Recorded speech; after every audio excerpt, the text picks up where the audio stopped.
நம்மெல்லாம் பாட்டிலே பிறந்து பாட்டிலே வளர்ந்து பாட்டிலேயே வாழ்க்கை நடத்துகிறவங்க அப்படின்னு ஒருத்தர் சொல்லியிருக்காரு.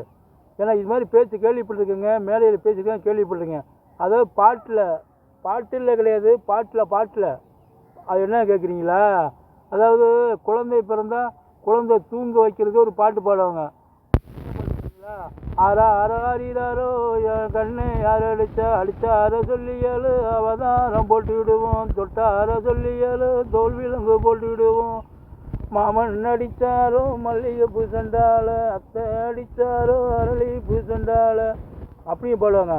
ஆனால் பையன்ட்டு தூக்கில் கட்டி குழந்தைய போட்டுட்டு தூங்கி தன் பாட்டு பாட்டி விரித்து பார்ப்பாங்க. அந்த குழந்தை பார்த்துக்கிட்டு சிரிக்கும், அது தூங்கவே தூங்காது. அப்புறம் திரும்ப ஆட்டுவாங்க, ஆட்டி பார்த்தாலும் அப்புறமும் சிரிக்கும். கொஞ்சம் பேசுகிற குழந்தையா இருந்தால் நீ பாட்டு பாடாதம்மா நானே தூங்கிக்கிறேன் அப்படின்ற. ஏன்னா இந்த சத்தம் அந்த குழந்தைக்கு பொறுக்க முடியாது. அப்புறம் கல்யாண வயசு வந்துடும், கல்யாணம் வந்ததையும் கல்யாணத்துலேயும் பாட்டு, அதாவது மணமக்களை வாழ்த்தி பாடுவாங்க. ஆனால் இப்போ தாங்க பாடுறதில்லை, முன்னாடியெல்லாம் பாடுவாங்க.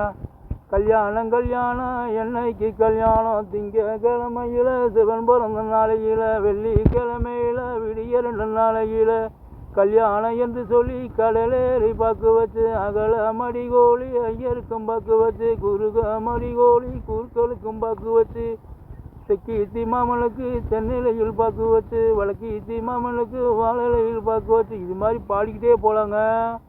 அதுக்கப்புறம் வாழ்க்கை ஓடி சந்தோஷம் ஓடிக்கிட்டு இருக்கோம். அப்புறம் கடைசியாக வயசாகணும் இறந்துருவாங்க. அது எல்லாருக்கும் உள்ளதான், மனுஷன் பிறந்தான் இறந்து தான் ஆகணும் அப்படின்னு ஒரு கண்டுபிடிப்பு இருக்குது. அதுவும் கண்டுபிடிச்சிட்டாங்க, பிறந்துட்டா இறந்தே ஆகணும்னு. அப்புறம் கடைசியாக ரொம்ப வயசானவங்க இருந்தாங்கன்னா அதுக்கு நல்லா சந்தோஷமாக பாட்டு பாடுவாங்க. சில வீட்டில் பந்தல் போட்டு மைக்கை தொங்க விட்டு ஆணுங்களை கூட்டியாந்து பாட்டு பாடுவாங்க.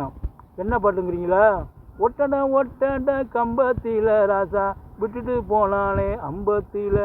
ஏன்னா அந்த ஆள் இந்த பேர பிள்ளைங்க மகனெல்லாம் விட்டுட்டு போயிட்டாங்களாம். அதுக்காக ஒட்டட கம்பத்தியில் ராசா விட்டுட்டு போனானே அம்பத்தியில், 2 பேர் என் பக்கத்தில் இந்த கதையை என்ன சொல்லு அப்படின்னு பாடுவாங்க. இது சந்தோஷமாக பாடுற பாட்டு.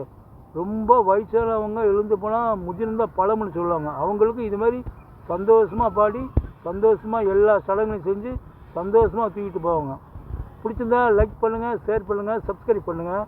பாய், தேங்க்யூ.